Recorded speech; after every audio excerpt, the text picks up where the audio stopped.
Hey people, it's me Anja, my pronouns are she and her, and welcome back to my channel for a new video. So, the last recommended reads video that I filmed was my favorite POC historical fiction books.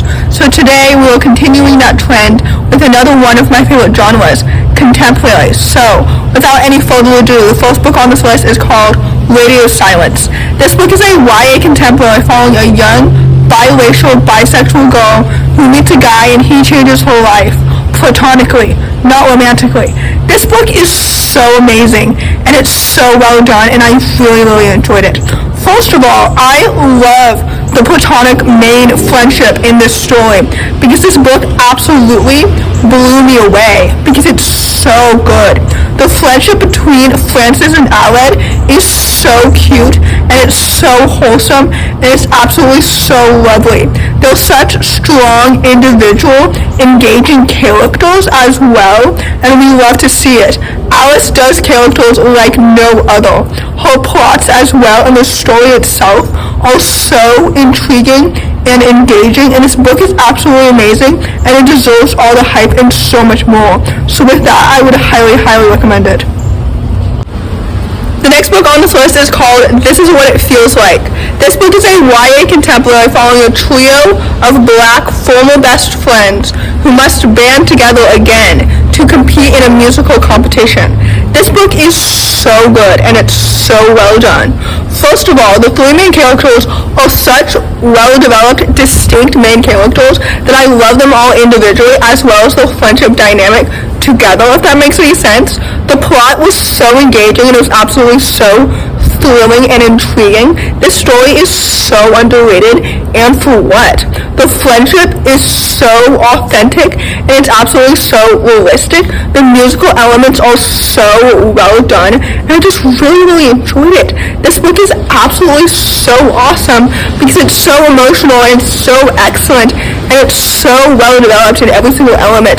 The plot, the characters, all the side romances. There's a side sapphic romance in case you're interested with one of the characters because she's a black lesbian.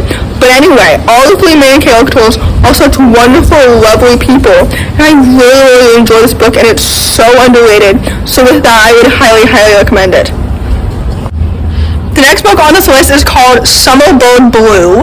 This book is a YA contemporary that follows a young Asian girl who's sent to Hawaii after her sister dies, and it also has questioning Alo Ace representation through the main character. This book is so good. It is so well done, and it's absolutely so emotional, so excellent, and so engaging. First of all, the characters are so well developed and they're so distinct, and I absolutely fell in love with every single element of this story. The writing was amazing. Akemi is a genius, a goddess, and a queen because her books are so good and they're so amazing and they're absolutely so underrated and they all deserve so much more hype. This book deserves all the hype and so much more because it's so awesome. The plot was so engaging and so thrilling. The characters are so well developed and so distinct. I really enjoyed every single second of it. This book is absolutely awesome. It's so good. I know that I continuously talk about Akemi as an author because she is so cool and so talented. And she's also so underrated. So please go give this book and her the hype that it absolutely deserves because I highly recommend this book. The next book on this list is called The Astonishing Color of After. This book is a YA magical realism contemporary that follows a young Asian girl who believes that her recently deceased mom turned into a bird. This book is so good. I'm so excited for an Arrow to the Moon, which I'm not mistaken, it comes out the 12th of April, I think. I just filmed my April TBR. But anyway, this book was so good. And Arrow to the Moon is the author's next book, and I have very high expectations for it because this book was so amazing. It was so emotional and so engaging. The plot was absolutely so thrilling and so intriguing and so, it hooked me from the very beginning to the end. The characters were so well developed and so distinct. This book was so good, and the Asian folklore in it really came to life, and I really enjoyed it. This book is absolutely so awesome, and it deserves all the hype and so much more. So with that, I would highly recommend it. The next book on this list is one that I just talked about in my last recent reads video, at least the last recent reads video that I filmed, and it is Ophelia After All. This book is a YA contemporary following a young girl who's half Irish and half Cuban, and she's navigating her own newfound queerness, friendship drama, and the end of high school. This book is amazing. I had really high expectations for it because before it came out, everybody was talking about it, everybody was rating it 4 or 5 stars, and I thought to myself, there's no way that this book will live up to its hype, because half the time for me, hyped up books don't live up to their hype, but this book absolutely did. It slaps. I love it so much.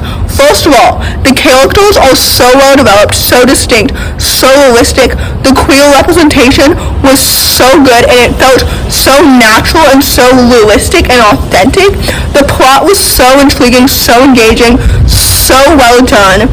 The friendships were so awesome, so wholesome, and felt so realistic. This story felt so authentic.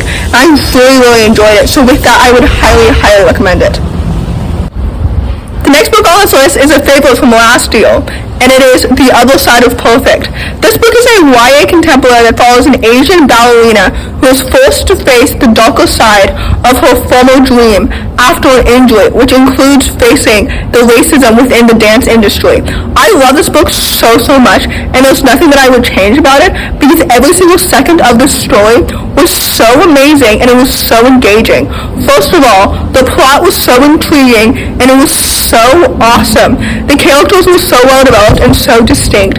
The romance was so cute, and it was so well done.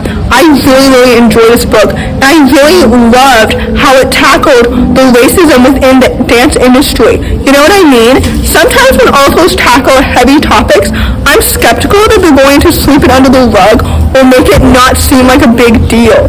But this author didn't do that. She brought it to the forefront, and I really enjoyed how she tackled it, because she did a great job. This story felt so authentic and so realistic and absolutely so good, because it was so emotional and it was so well done. So with that, I would highly recommend it.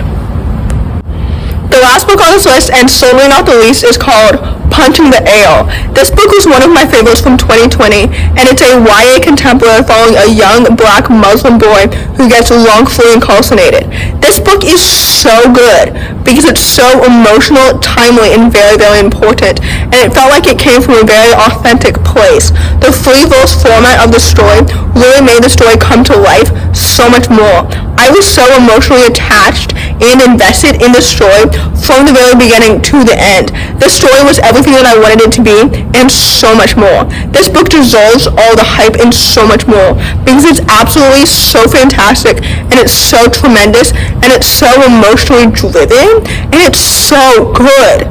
The characters were so well developed and so distinct. The plot was so intriguing, and it was so engaging, and it absolutely hooked me from the beginning of the story to the end. At the end of the story, when I finished it, I wanted more from it, because this story was so good. It was so amazing, and it was so emotional.